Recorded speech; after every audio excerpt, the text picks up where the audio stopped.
An interview with a champion. In the following conversation, you are going to hear some new words. Read and listen to them. Make sure you know what they mean. Catch up with. Practice. Odd. Social networks. Insight. Leisure. Ready? Now read the questions on the following page. Read them carefully before listening to the conversation.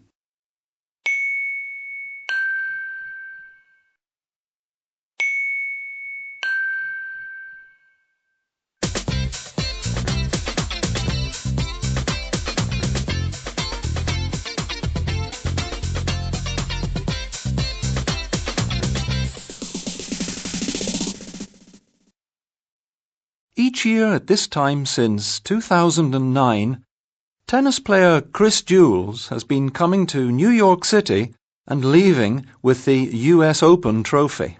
Jules, who is 33 and among the top tennis practitioners, has no immediate plans to retire.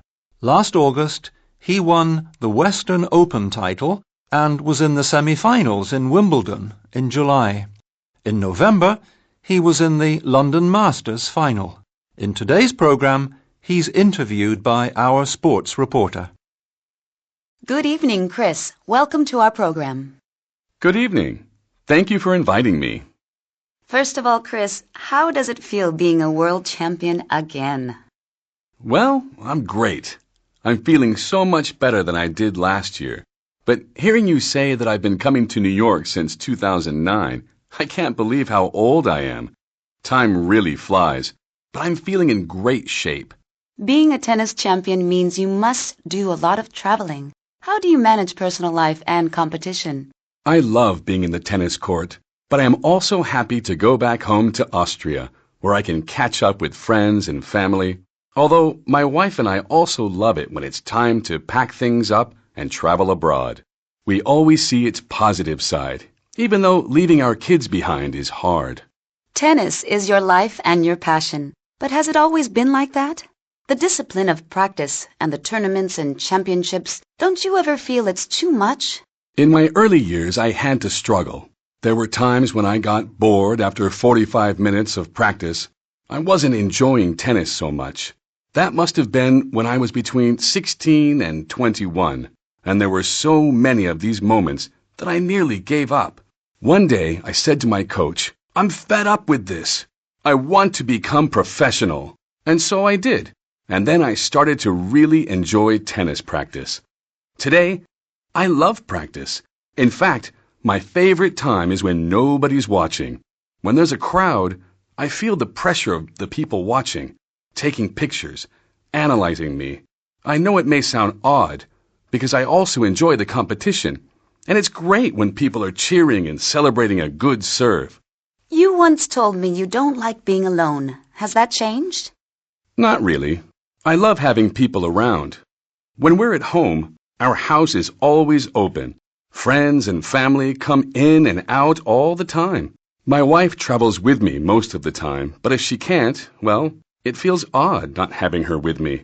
I remember when I went to Barcelona by myself last year. I got back to my room after the match, and there was nobody there. I felt pretty lonely.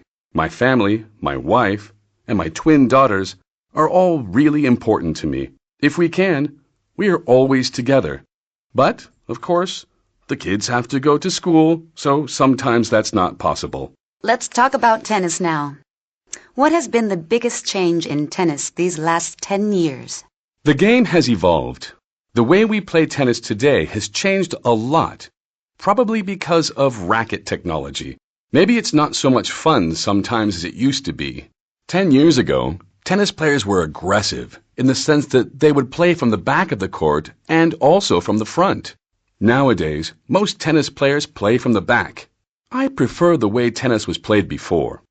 But if I ask you what's the biggest change in your life, what would you say? The biggest change for me has probably been social media. You really seem to have taken to it. Yeah, but it took me a while. I started with Facebook, downloading a few pictures and making comments. That was my slow introduction into the social network. Then last year, it was Twitter. Everybody uses social media differently. I said to myself, if I am going to do it, I'll do it my own way. My idea was to give people the extra insight into tennis nobody else has. Give them something they didn't know. So I'm not publishing game results or other things that people may learn from the news. I'm giving them my feelings, my thoughts. And I'm glad about it, since people say they like what I'm doing. I think it's been actually quite nice. Apart from tennis, your family, and networking, what other things do you enjoy doing? In my leisure time, I love meeting up with friends for coffee. And since I live this busy life, when I'm on vacation, my favorite place is going to the beach, just listening to the waves on a solitary, quiet beach. What's one thing you're really looking forward to when you're not playing tennis? Other sports, perhaps? I had to stop playing other sports because I'm too scared I might get injured. I used to play squash, badminton, basketball, and soccer. So maybe I'll play them again in the future. And of course, skiing. Can you imagine living in Austria and not skiing? Well, Chris, I'm afraid we've run out of time. Thank you very much for your time. My pleasure.